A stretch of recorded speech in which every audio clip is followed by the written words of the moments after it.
Saudara pelatih timnas Patrick Kluivert sudah memanggil 27 pemain yang disiapkan untuk laga melawan Australia dan Bahrain di putaran ketiga kualifikasi Piala Dunia 2026 zona Asia. Ada dua penyerang baru di skuad Garuda, Ole Romeni dan Septian Bagaskara. Bagaimana kekuatan timnas saat ini dan peluangnya menghadapi Australia? Kami akan membahasnya bersama pengamat sepak bola. Sudah ada Mas Gita Suwondo. Selamat petang Mas Gita.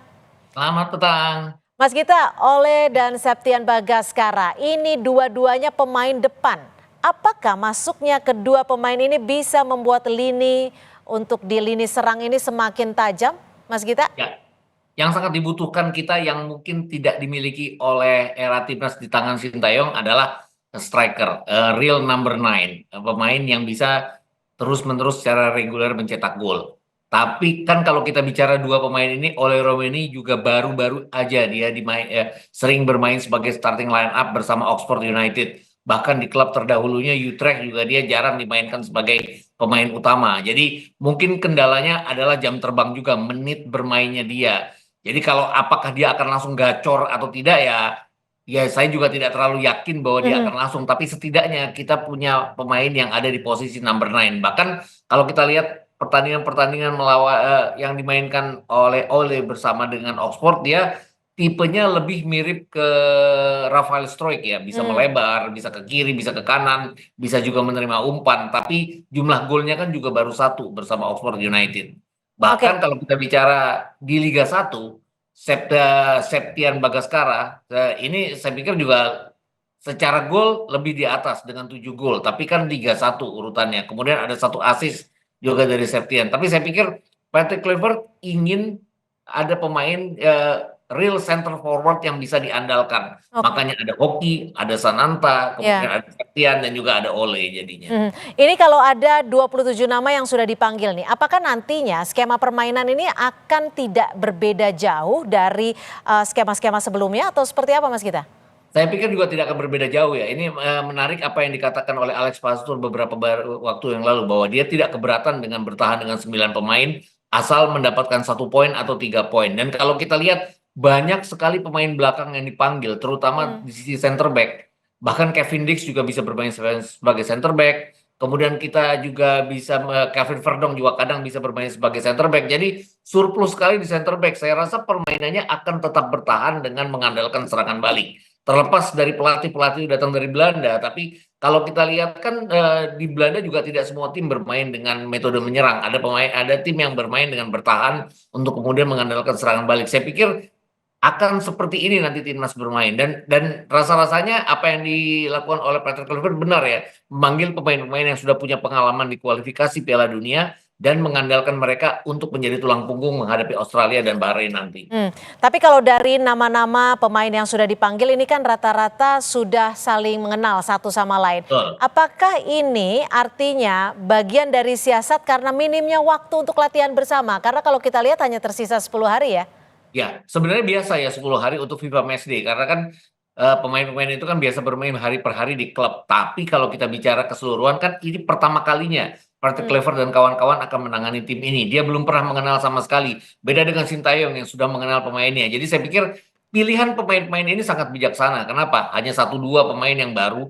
Ole, kemudian kita bicara Septian juga. Mungkin nanti akan ada tiga lagi yang kabarnya dinaturalisasi hari ini ya di Roma, mungkin akan bisa bergabung, tapi pilihannya tetap pada pemain-pemain yang sudah bermain di 6 pertandingan kualifikasi, termasuk Kevin Dix yang baru bermain melawan Jepang, termasuk Miss Hilgers yang baru bermain melawan Bahrain dan Hmm. juga China tahun lalu.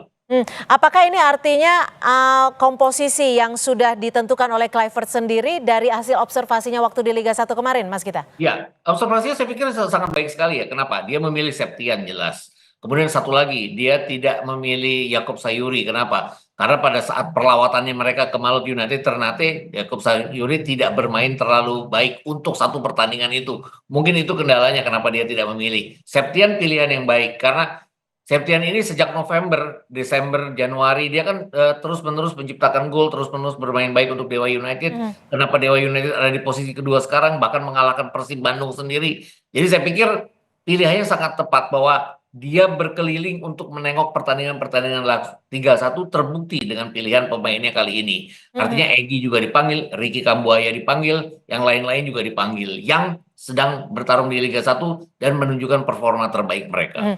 Kalau Anda melihatnya kondisi fisik para pemain ini bagaimana, Mas Gita? Kalau saya lihat keseluruhannya oke ya. Terutama pemain-pemain Liga 1 kita yang saya banyak mengawasi kan pemain Liga 1. Rizky Ridho, pemain belakang. Tapi intuisinya kan sangat baik sekali. Kemarin walaupun Persija kalah, golnya salah satu gol yang saya Betul. pikir gol seorang seorang striker yang memanfaatkan posisi di mana dia melihat penjaga gawang berdiri dalam keadaan yang tidak benar. Ini yang dimanfaatkan dengan sangat baik dan tendangannya sangat presisi. Jadi saya pikir model-model seperti inilah yang diinginkan oleh Patrick Kluivert untuk menunjang timnya. Oke, kalau kita bicara soal peluang nih, bagaimana peluang timnas untuk menghadapi Australia 20 Nah, Maret mendatang?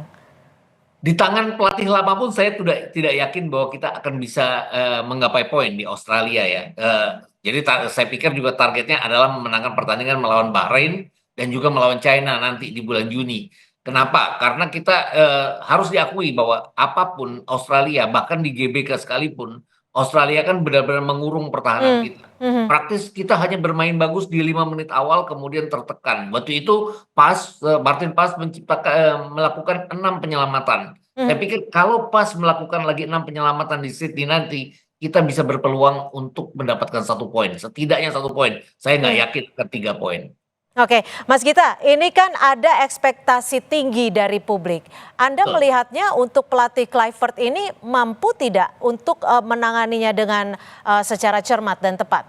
Ya, tekanan pasti akan ada pada Kluivert. Apakah dia mampu atau tidak ya terlihat nanti di pertandingan lapangan. Tapi yang Hmm. jelas bahwa dia sangat bersikap hati-hati, bahwa dia memilih pemain berdasarkan bukan hanya pantauannya di Liga Hmm. 1, tapi juga berdasarkan pertandingan-pertandingan terdahulu yang sudah dimainkan oleh pelatih terdahulu. Jadi ada apa ya? Ada Hmm. semacam wah, dia respect terhadap hasil yang dilakukan oleh pelatih terdahulu sehingga pemain-pemain itu yang dipanggil semuanya. Walaupun dia pernah mengatakan bahwa dia akan memanggil pemain dengan menit bermain yang tinggi, tapi Nathan Chuan dipanggil, Ivar dipanggil, artinya dia benar-benar mengandalkan pemain-pemain lama yang bisa diandalkan nantinya untuk menghadapi Australia dan Bahrain. Mhm. Kalau Matswit sendiri seperti apa, Mas Gita?